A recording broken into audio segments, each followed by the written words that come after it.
Virtual session of the G20 Leaders Summit on the overcoming COVID-19 pandemic and restoring growth and jobs. The session will highlight ongoing efforts to overcome the pandemic and ways to ensure affordable and equitable access to vaccines for all people.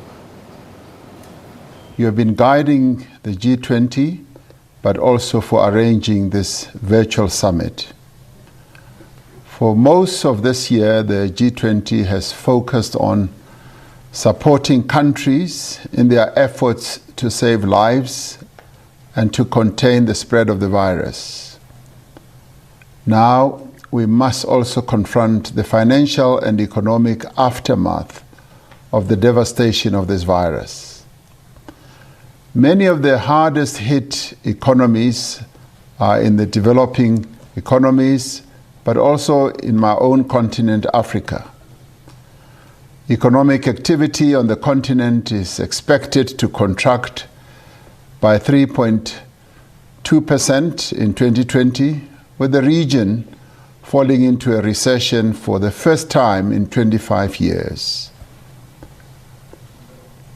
The region, Africa, has done a lot in the effort to deal with the pandemic. It developed a continental strategy to deal with COVID-19, but also embark on mechanisms to deal with the procurement of medical supplies, both diagnostic as well as therapeutic.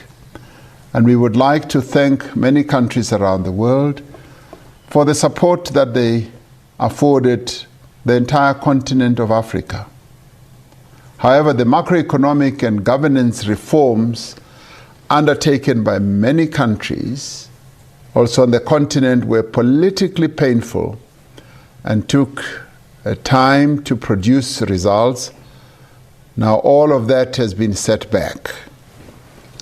We would like to call on the G20 member states to use all of their persuasive powers, individually and collectively, to convince all creditor countries, the multilateral development banks, the credit rating agencies, and the private sector to continue to work with us to address the problem of the burgeoning and unsustainable developing country debt. The G20 Debt Servicing Suspension Initiative has helped to defer the immediate debt service payments of participating countries, and the recently agreed 6-month extension will provide further support. However, in addition to the suspension of debt service payments, large financing needs remain necessary to both stave off a deep humanitarian crisis and stimulate economic rebirth. The IMF should urgently consider the issuance of additional special drawing rights and for the allocation of these disproportionately to member countries that need the resources most. Another immediate task is to ensure there is equitable and affordable access for all countries to the COVID-19 vaccine once it is developed. I'd like to call upon the G20 countries to assist with the funding shortfalls for the access to COVID-19 Tools Accelerator to ensure this platform is able to deliver on its mandate. We have an opportunity now to drive global economic reforms.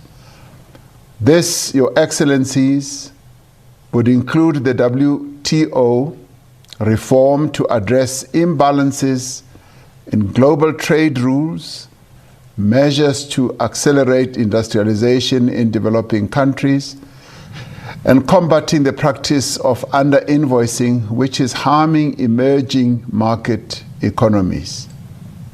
Let us all continue to work together in the spirit of solidarity and cooperation to ensure that the global recovery is inclusive, and especially inclusive for the empowerment of women and the youth of all our countries, and we should make sure that it leaves no country behind. Your Royal Highness, I thank you for giving me this opportunity. Thank you.